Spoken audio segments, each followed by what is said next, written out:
This is my third video, and I'd like to tell you what is the purpose of having analog music when you could just go and make stuff on a computer? Well, let me basically tell you, digital things, computer stuff, Fruity Loops, programs on the computer, Pro Tools, all that stuff are the most that you can possibly do is push out of a speaker digital noise.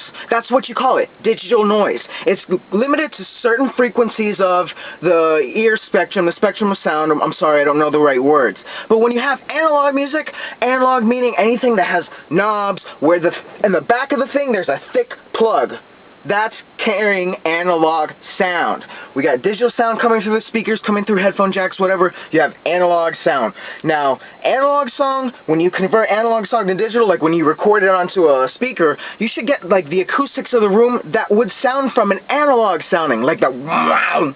But that's not part of the actual sound. Well, that's part of the actual sound. But there's stuff that you get from being analog that when you try to push in a digital speakers, like let's say you make a mix on a computer and you pump it into a speaker, it's gonna have just this nyah, nyah. And listen to the syllables I'm saying, they're nyah, they're like whiny. When you have stuff from analog stuff that was, when you think about it also, it was built to be made for sound, for carrying electricity, and electricity carries waves, waves is in sound. This stuff is just built for processing, it's built for this, built for that. Yeah, you can mimic sound, but you know, that's what you're doing, you're mimicking.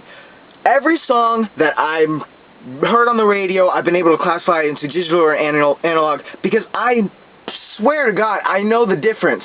Digital is meow meow and the sounds are weak. Analog is and the sounds come from behind the speakers as if.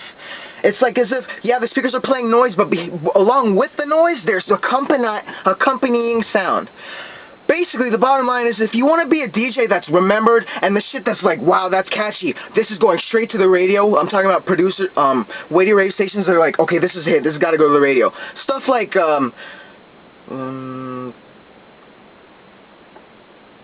Take Over Control. That's done with analog. I can tell. Listen to the sounds.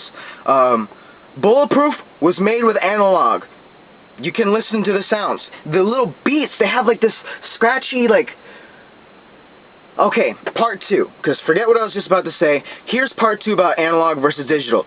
Digital and analog music can either not hurt your noise or hurt your noise. But when analog music hurts your noise, it hurts it in a good way. It, like, plucks at your ears and like, ow, ooh, ow, ooh, ow, ooh, I like that. Digital, pain, I guess I'm talking about pain, because volume is essentially little bits of pain on your ear in music theory and sound theory and whatever. So when digital sound comes, it's just like this, and this is more like I'm just saying, the world was meant to be split between the people who do it right and the people who do it wrong, and it is. The people who do it right have to have money to spend on this fucking equipment. The people who do it wrong don't have to have money to download a fucking program. The bottom line is, I'm going to keep on shaking my head yes to these people because I'm going to like their music, and when I come across these people who are like, yeah, my shit's so hardcore, I'm going to be like, no. So that's the bottom line.